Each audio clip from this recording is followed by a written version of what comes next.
ברוכים הבאים לפרק נוסף בפודקאסט על תחביבים ואנשים של אתר התחביבים Time to Be, הפודקאסט היחיד שעוסק נטו בתחביבים, והיום יש לנו פרק טיפה שונה. יושב איתי היום רועי סטמקר. כשאני בעצם התחלתי לדבר עם רועי, כשהוא פנה אליי, הוא סיפר לי שהוא מלמד אוריגמי, קיפולי נייר.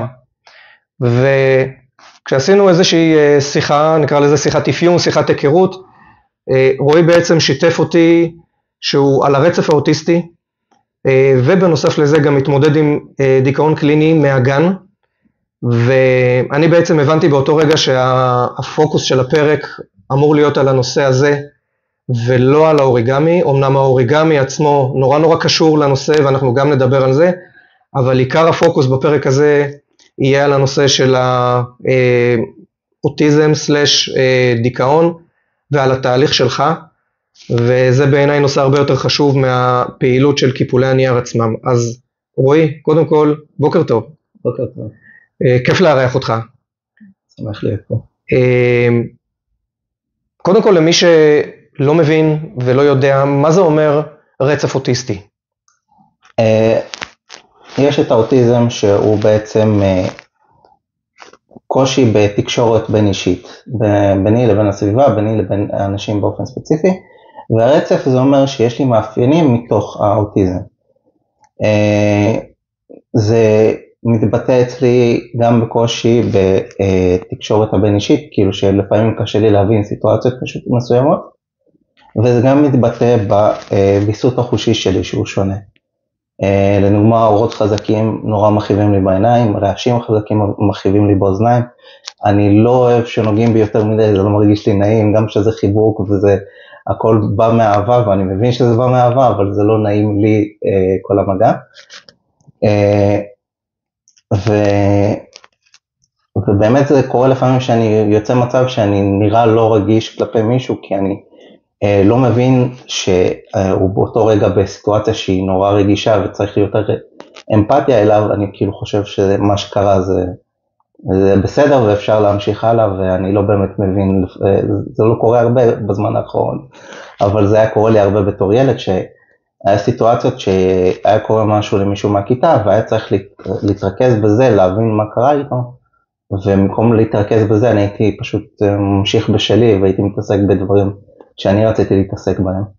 שזה כולל גם ריחוק מילדים וחוסר תקשורת בסיסית, בעיקר בגילי גן ויסודי. איך בעצם יבחנו את זה שיש כאן איזושהי בעיה שהיא מעבר אתה יודע?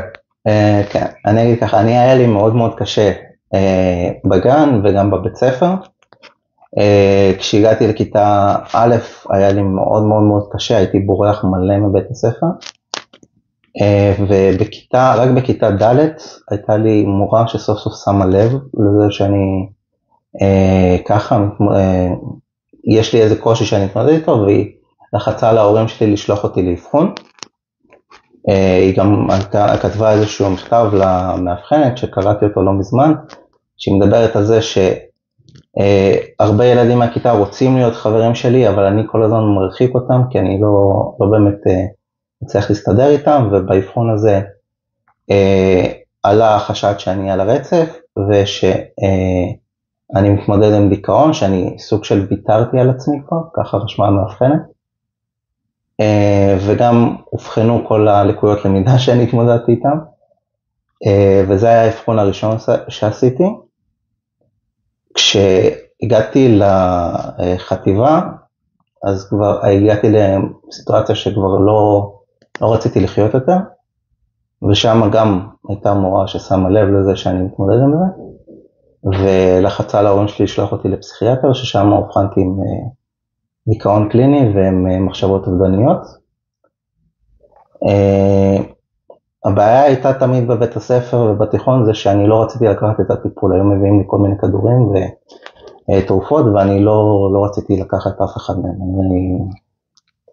כמו שהמאבחנת אמרה, אני סוג של ויתרתי על עצמי באותה תקופה. אתה אומר שהדיכאון התחיל, היום אתה יודע את זה שהדיכאון התחיל כבר בגן. כן. זה גילאים שנורא קשה לאבחן אותם, להבדיל מאנשים מבוגרים שקצת יותר קל לנו לזהות את ההתנהגויות, ילד בגיל 4-5, נורא קשה לאבחן דיכאון. זאת אומרת, איך זה בא לידי ביטוי בתקופת הגן? מה שקרה בתקופת הגן זה שאנחנו ההורים שלי עברו דירה, היינו גרים אצל סבתא שלי, ואז הם עברו דירה לדירה לבד, ושם עברנו גם גן. אמא שלי חשבה שהמעבר הזה זה מה שגרם לכך שהרגשתי ריחוק משאר הילדים, אבל באמת מה שאמא שלי שמה לב אליו זה שאני פחות מדבר עם האחים שלי, פחות מדבר איתה, אני מעדיף להיות לבד הרבה. אני מרגיש שאני לא אהבתי ללכת לביקורים אצל המשפחה ודברים כאלה. בגן לא היו לי הרבה חברים, היה לי אולי חבר אחד בגן. וזה בעיקר הצורה שזה התבטא, כי אצל ילדים בדרך כלל גם אם יש רק חבר אחד זה בסדר, אבל אם אתה לא מחפש תקשורת עם ילדים אחרים, אז כנראה יש משהו שיושב שם. הבנתי. ובעצם אתה אומר שזה נמשך גם ביסודי, גם בתיכון, ורק בתיכון בעצם, מה שנקרא קיבלת את האישור, או יותר נכון, ההורים שלך סיפרת לי, קיבלו את האישור, אתה לא ידעת. כן, ספר רגע על זה גם כן. אני הלכתי לאבחונים האלה, עשיתי את האבחונים, קיבלו את התוצאות, ההורים שלי קיבלו את התוצאות, ההורים שלי לא סיפרו לי על התוצאות האלה, מכיוון שהם חשבו שאם הם יספרו לי עם מה אני מתמודד, אז יגרום לי לוותר, כאילו להגיד, יש לי את המגבלה הזאת, אני לא אנסה דברים. אז הם בעצם לא אמרו לי עם מה אני מתמודד, כדי שאני אנסה להתמודד עם דברים, ולא יחיה עם הסטיגמה הזאת. ובגיל 26, שרציתי להתחיל לעבוד עם ילדים, אז הרופא אמר לי, תקשיב, רשום לך בתיק הרפואי שאתה מתמודד עם אספרגר, ואתה עם דיכאון, אז פחות סיכוי שיקחו אותך לעבוד עם ילדים. אז רק גיליתי והבנתי מה זה אומר, ואמרתי, אני אקח את זה למקום אחר, אני לא אגיד, אני מתמודד עם זה, אני אהיה פתוח עם מה שאני מתמודד איתו, ואני אעשה את זה בשביל לעזור לילדים שקשה להם, שראו, הנה, גם לי היה קשה ואני מצלח. ומה ההורים אמרו על זה שדיברת איתם על הנושא הזה של למה לא שיקפתם לי שזה דווקא היה יכול להיות לכיוון אחר? כן, זה מה שאמרתי להם, והם אמרו לי בדיוק מה שאמרתי לך, שהם רצו לחסוך את זה ממני, כי הם פחדו שאני לא אנסה דברים, שאני ייתקע בתוך הסטיגמה הזאת, גם אני וגם הסביבה שלי תראה אותי ככה. אז הם בעצם ניסו לחסוך את זה ממני, אבל זה הקשה עליי בדרכים אחרות. אני חושב שיש נקודה פה שהיא מאוד מאוד חשוב להגיד אותה להורים של ילדים שמתמודדים עם דברים כאלה, זה שאנחנו יכולים לקבל המון מידע מכל מיני גורמים מוסמכים וכאלה, אבל בסופו של דבר ההורים מכירים את הילד הכי טוב, ואין אף פעם, אי אפשר לדעת מה הדרך הנכונה להגיב או להתייחס לילד. זאת אומרת, הרבה פעמים אנחנו כהורים עושים איזושהי פעולה מסוימת, כי אנחנו חושבים שאנחנו מגוננים על הילד, וזה בצדק בעינינו, אבל יכול להיות הרבה פעמים שדווקא זה הדרך הלא נכונה. אבל נורא צריך לשים רגע את הנקודה הזאת, כי על ההורים הרבה פעמים יש משקולת על הכתפיים, שכל הזמן אנחנו תוהים האם זה נכון לעשות את זה או אם זה נכון לעשות את זה, וצריך להבין שלא תמיד יודעים את התשובה. אני חושב שהדרך הכי נכונה לעשות זה לדבר על דברים, בעיקר יש דברים שקשורים לחיים של הילד, אבל גם לדעת איך לדבר איתו על זה. זאת אומרת, להגיד למישהו אתה על הרצף האוטיסטי, זה יכול להיות מאוד מאוד גדול ומאוד מלא סטיגמות שיש על זה, אבל אם אתה עושה איתו שיחה שגם אתה מסביר לו מה זה, וגם אתה מנסה להסביר לו שזה לא שאתה ילד מוגבל, אתה על הרצף האוטיסטי, זה אומר שהדרך הרגילה של אנשים אחרים לא מתאימה לך. בוא נחפש את הדרך שלך, את הדרך הייחודית שלך, שתדע איך לתקשר עם העולם ולראות אותו בעיניים שלך, ושאנשים יוכלו לראות אותך ולתקשר איתך בצורה נכונה. מהמם. אתה חושב שהחוסר יכולת לתקשר בגלל האוטיזם, זו הייתה הסיבה לדיכאון, או שזה שני דברים שהם שונים לחלוטין? כן. הייתה לי עובדת סוציאלית שהייתה בטוחה שזה הסיבה. היא אמרה שבגלל שלא קיבלתי את כל העזרים שהייתי אמור לקבל, כי ההורים שלי לא בעצם הגישו תביעה לביטוח לאומי וכל זה, אז בגלל שלא קיבלתי את העזרים האלה מהבית ספר ומהסביבה, זה מה שגרם לדיכאון. אני לא חושב שזה נכון, כי דיכאון קליני זה יכול לבוא מכל מיני דברים, זה יכול לבוא גם בלי סיבה בכלל.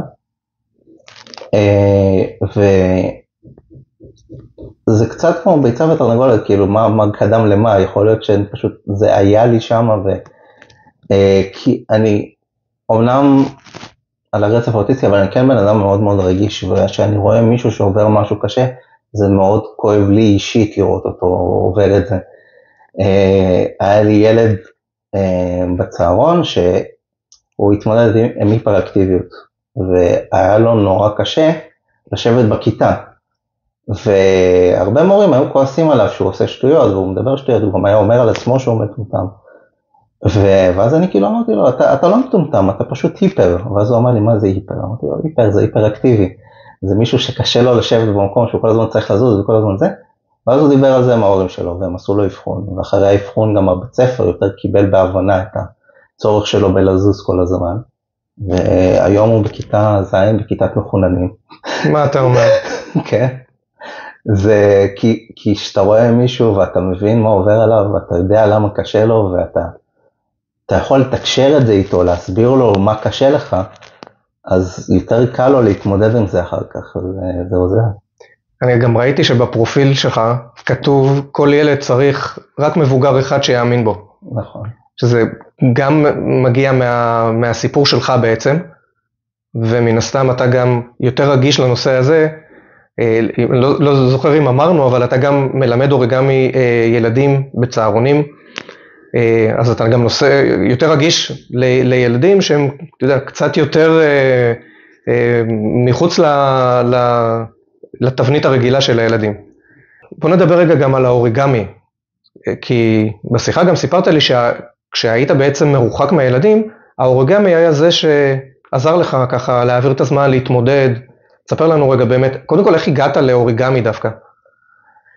הגעתי לאוריגמי דרך, זה היה, אני לא זוכר איך קראו לעיתון הזה, עיתון של הילדים, היה איזשהו עיתון, אני לא יודע אם עדיין קיים, בשנות ה-90 היה... מעריב לנוער. כמו מעריב לנוער, אבל היה משהו שיותר מתאים לילדים, אני לא זוכר את השם שלו עכשיו. אוקיי. ושם היה כאילו כל מיני סיפורים של דברים שקורים בערוץ הילדים, שזה היה אז ערוץ 6, והיה שם גם דף כזה של הדרכה של איך לעשות משהו באוריגמי. אז כל פעם הייתי כאילו, אחותי הייתה קוראה את זה, אני עם דיסלקציה אז לא הייתי יכול לקרוא, אבל הייתי מסתכל על התמונות ודברים כאלה, ואז כשהייתי רואה את זה אמרתי, זה נראה מעניין, בוא ננסה לעשות את זה. ואז במהלך השיעור היה לי משעמם, כאילו הייתי ממש לומד, אז הייתי לוקח את הדף של המחברת, קורא אותו, מתחיל לקפל ולעשות, ואז מה שקרה זה שילדים אחרים ראו אותי מקפל ועושה כל מיני דברים, ואז הם ניסו לדבר איתי על זה, זה כאילו נתן לי איזשהו מקום של שיחה עם ילדים אחרים, שיכלתי לדבר איתם על משהו שאני כאילו יודע לעשות, שהם לא יודעים לעשות, כי הם רואים את ההוראות בדיוק כמוני, אבל אני מבין איך לקפל, והם לא ממש הבינו איך לקפל, כי יש כל מיני הוראות מסובכות כאלה.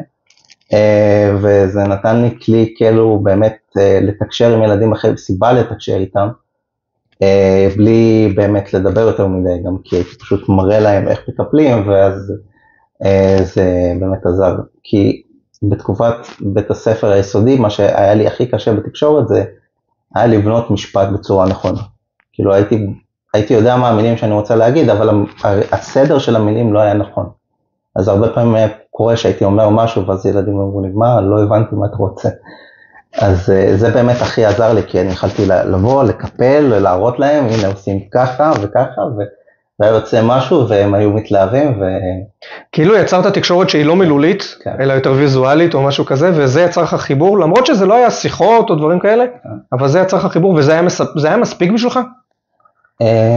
במידה מסוימת, אבל לא לגמרי מספיק, כי כמו שאמרתי, זה עזר לי בתקופה של הבית ספר היסודי, אבל בתיכון זה כבר פחות היה פופולרי אצל ילדים, ואז זה באמת גם נראה לי מה שהוביל לכך שאני הבנתי שאני לא יכול לתקשר יותר עם ילדים אחרים, וזה הביא למצב הזה שלא רציתי יותר לחיות.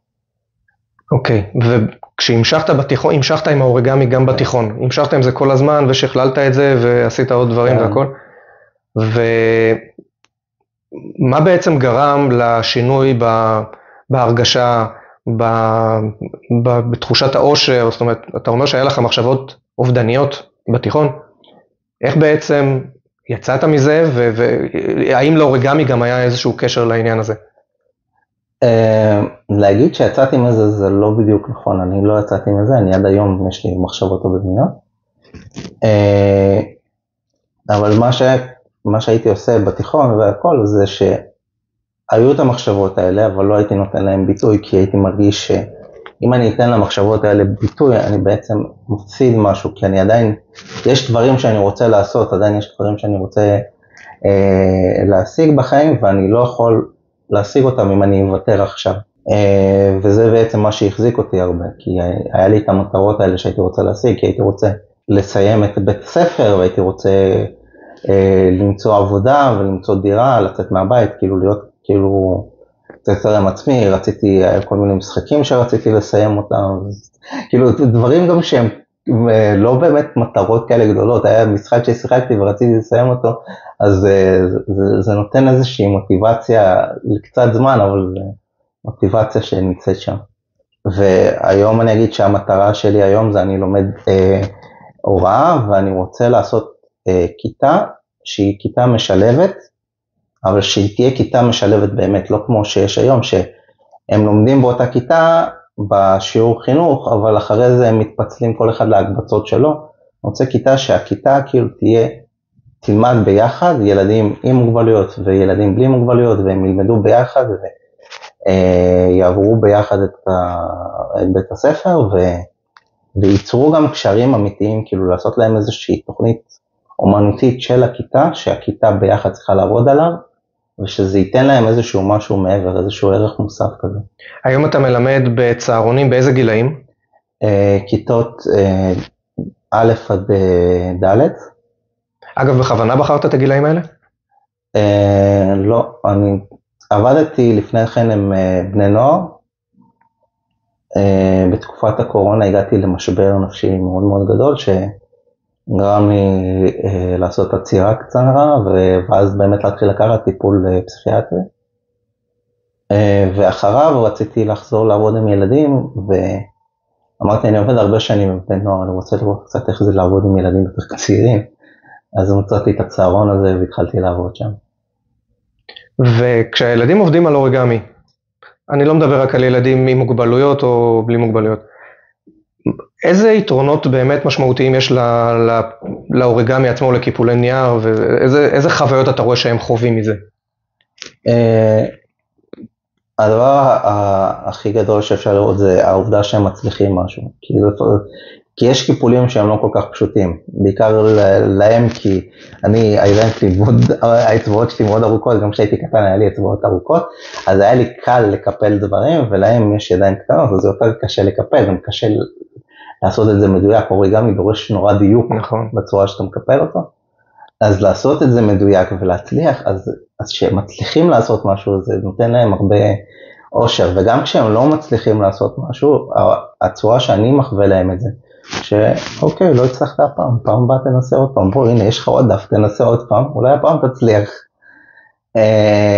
וזה נותן להם כאילו, כי כן אפשר להצליח בסוף, כי הם רואים שהם מצליחים בסוף, אז זה נותן להם את המוטיבציה להמשיך ולנסות עוד פעם ועוד פעם, ודבר שאני נורא אוהב להגיד לילדים, זה אני לא יותר טוב ממך בגלל שאני יותר טוב ממך, אני יותר טוב ממך כי יש לי יותר ניסיון ממך.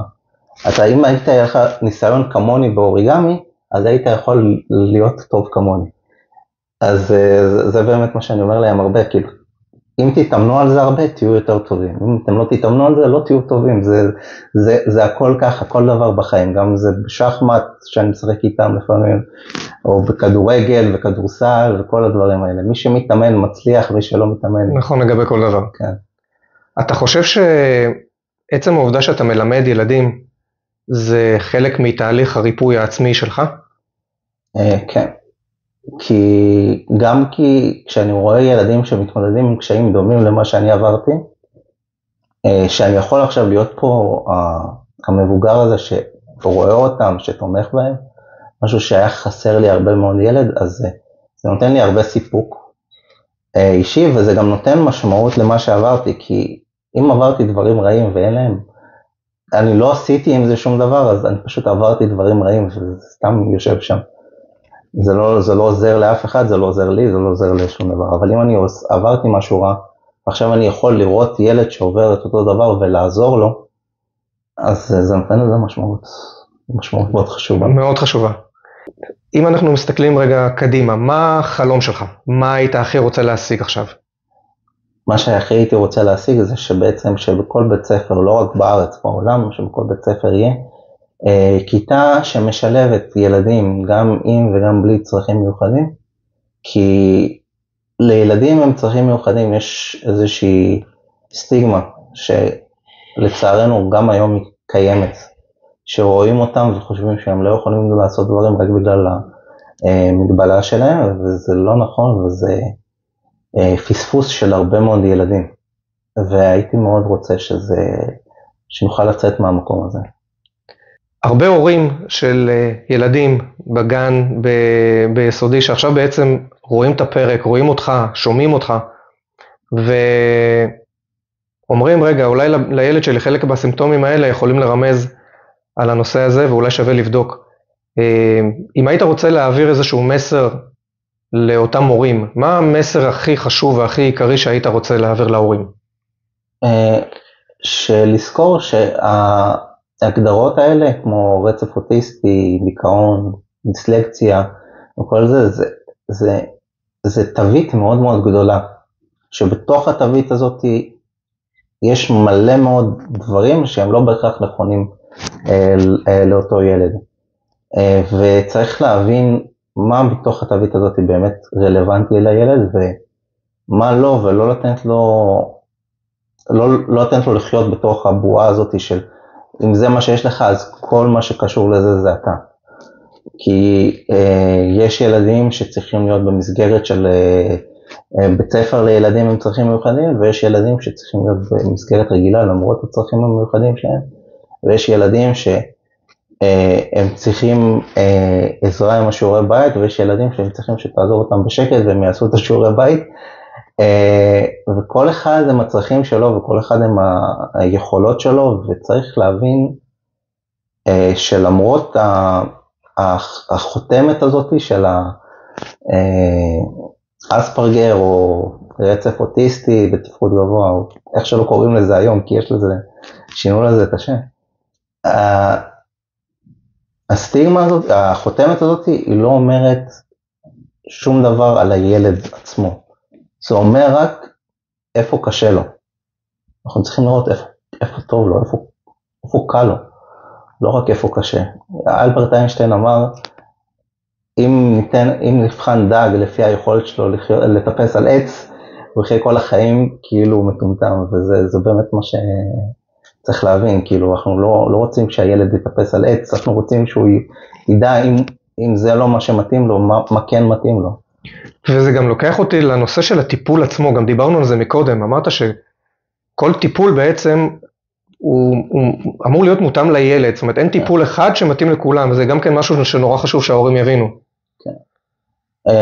אני הרבה מאוד שנים לדוגמה לא לקחתי כדורים או טיפול פסיכיאטרי, רק לפני בערך 5 שנים התחלתי לקחת אותם, וגם כשהתחלתי לקחת היו כדורים שנתנו לי בהתחלה שהם לא עזרו, ואחרי זה כדורים שכן, וזה כל אחד והמקום שלו ומה שהוא צריך, ולא סתם בין כדורים רשום גם תופעות לוואי, כי זה לא משפיע אותו דבר על כל אחד, וצריך להבין את זה, ולראות מה באמת מתאים לו, ואם משהו לא מתאים לו זה לא שהילד במצב קשה יותר או פחות ממישהו אחר, זה פשוט לא מתאים לו, בוא נמצא מה כן. ולמזלנו יש מלא דברים, מלא, זה לא רק טיפולים פסיכיאטריים, זה כל מיני סוגים של מטפלים שיש חוגים של תרפיה שאפשר לעשות, שהם עוזרים. אני מכיר הרבה שתרפיה עם סוסים עזרה להם הרבה. נכון. אז יש כל כך הרבה אפשרויות, ואם משהו אחד לא עובד, תמיד אפשר לעשות עוד משהו. אני חושב שהמשפט הכי יפה שאמרת זה, אל תתעקו על מה שרע לו, תראו מה שטוב לו, ותתמקדו בזה. מקסים. רועי, אני רוצה נורא להודות לך שבאת היום. זה היה פרק בעיניי אולי הכי חשוב שאני הקלטתי, ואני מאמין שהמון הורים לילדים שיש להם, שחווים כל מיני בעיות בגן או בבית ספר, בין אם זה בעיות תקשורת עם כל מיני סימפטומים שאנחנו בעצם דיברנו עליהם, בין אם זה רצף אוטיסטי או דיכאון, יהיה להם אולי קצת יותר קל להבין את הקושי שהילד נמצא ולדעת שהילד צריך עזרה ולדעת איך לעזור לו. ותודה רבה ששיתפת את הסיפור האישי שלך בכזאת פתיחות ובכזה עם חיוך, מה שנקרא. תודה רבה. שמחתי לדבר איתך ואיתכם, ובאמת אני מקווה שהסיפור שלי באמת יעזור לילדים שצריכים. אין לי ספק בכלל.